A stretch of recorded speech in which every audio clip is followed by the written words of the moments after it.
Hindi dictation 380 word पर minute. Ready start. अध्यक्ष महोदय, मैं आपका कृतज्ञ हूँ कि आपने मुझे इस पर बोलने की आज्ञा दी।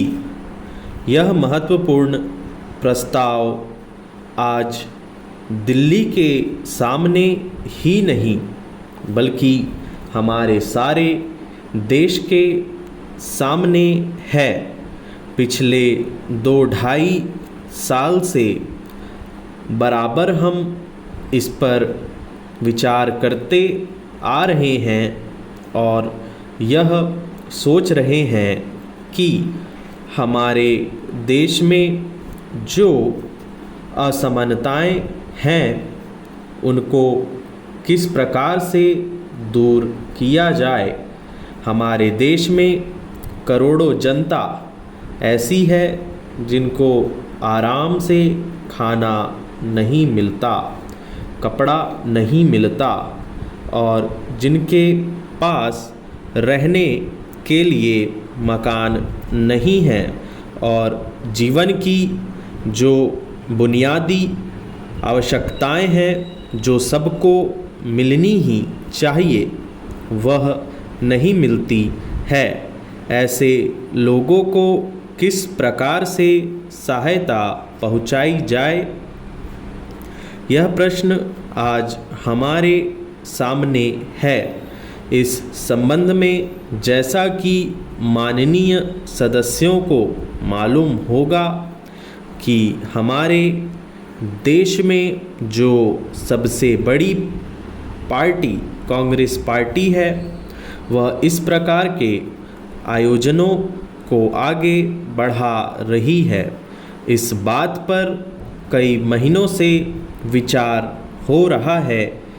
कई राज्यों में बिल की शक्ल में भी चीज़ें सामने आई है और सबने देश के हित को सामने रखते हुए इस मामले को अभी स्थगित रखा हुआ है।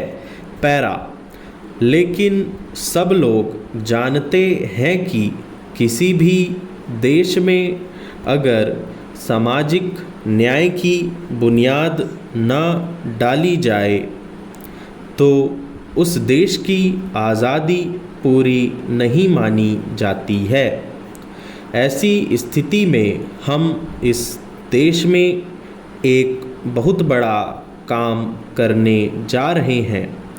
हमारे देश में असमानता कम हो, जनता के अंदर संतोष बढ़े, इसकी गरीबी, बेकारी और बेरोजगारी दूर हो और ये चीज़ जो हमारे सामने डरावनी शक्ल में मौजूद है उनको किस प्रकार से मिटाया जाए, यह सवाल आज हमारे देश के सामने सबसे बड़ा सवाल है।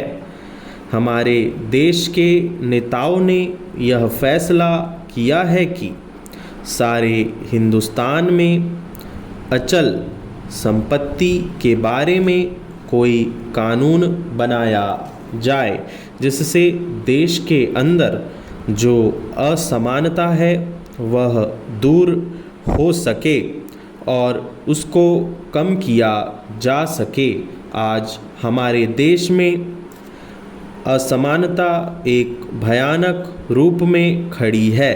हालांकि हमारे देश के अंदर आय भी कुछ बढ़ी है लेकिन इसके बावजूद हमारे देश में वह संतोष नहीं है, वह बुनियादी चीज़ें नहीं हैं जिसके बल पर हम इस देश में असमानता कम से कम कर सकें।